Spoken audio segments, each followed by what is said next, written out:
Telugu Desam party Velama సామాజిక వర్గానికి అగ్ర తాంబూలం ఇచ్చింది. తొని నియోజకవర్గ తెలుగుదేశం ఎన్నికల కోఆర్డినేటర్గా సీనియర్ నేత సుర్ల లోవరాజు నియమితులయ్యారు.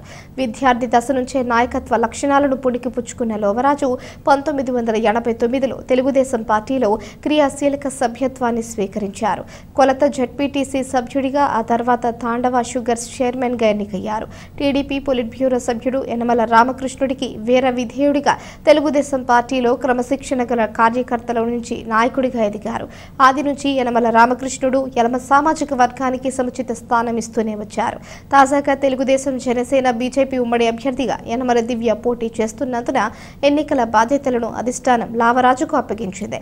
ఎలక్షన్ కోఆర్డినేటర్గా నియమించింది. ఈ సందర్భంగా పలువురు లోవరాజును అభినందించారు.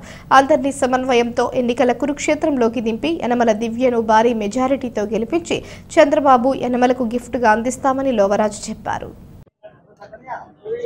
సీనియర్ నాయకులు, గురువర్యులు, గౌరవశ్రీ మాజీ ఆర్థిక శాఖ మార్చులు యనమల రామకృష్ణ గారు ఆశీస్సులతో మేము 89లో రామకృష్ణ గారు సంతకి చేరడం జరిగింది. ఆ రామకృష్ణ గారు ఒక సేయతో ఈవేళ వరకు అదే పార్టీలో అందరం కూడా కలిసికట్టుగా పనిచేయడం జరిగింది. మధ్యలో చిన్న చిన్న డిస్టర్బెన్స్ వచ్చినప్పటికి కూడా ఆ రోజు నుంచి ఈ రోజు వరకు యనమల రామకృష్ణ గారు ఒక మాట, ఒక శాసనంలాగా మీ నాయకులు అందరం కూడా పాటించడం జరిగింది.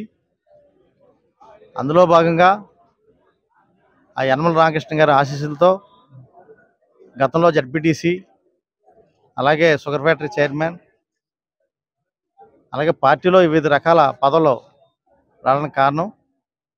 అందులో భాగంగానే ఈరోజు తుని నియోజకవర్గ ఎన్నికల కోఆర్డినేటర్గా రామకృష్ణ గారు ఈరోజు నియమించడం జరిగింది.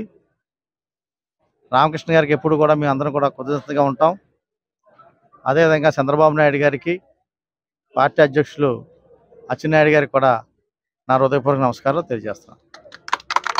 చెప్పిన బాధ్యత ప్రకారంగా అన్ని వర్గాలకు కలుసుకొని అన్ని రకాలుగా చిన్న చిన్న ప్రాబ్లమ్స్ ఏమున్నా కూడా అన్నిటికీ కూడా పెద్ద ఆయన ఉన్నాడనే హామీతో ముందుకెళ్ళి ఇప్పుడు మా చెల్లెమ్మ గౌరవశ్రీ యనమల దివ్యమ్మను గెలిపించడానికి మేమందరం కూడా టీం వర్క్ చేస్తున్నాం. ఈ పదవి అనేది అలంకరణప్రాయం కాకుండా అందరం కూడా టీం వర్క్ చేసి ఆ దివ్యమ్మను గెలిపించి రామకృష్ణ గారికి, చంద్రబాబు నాయుడు గారికి బహుమతిగా ఇవ్వాలని ఈ తుని నియోజకవర్గ తెలుగుదేశం పార్టీ నిర్ణయించుకున్నాం.